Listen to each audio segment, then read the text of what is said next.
we divide 985 by 2 in a long division method. So 2 times 4 is 8. On subtracting we get 1. So now we put down this 8 and it is 18. So 2 times 9 is 18. On subtracting we get 0.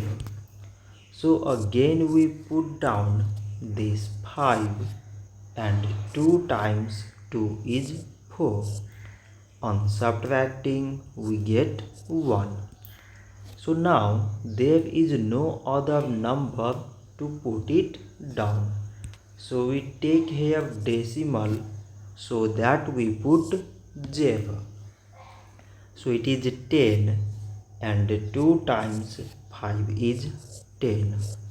On subtracting we get 0. So 985 divided by 2 is 492 decimal 5.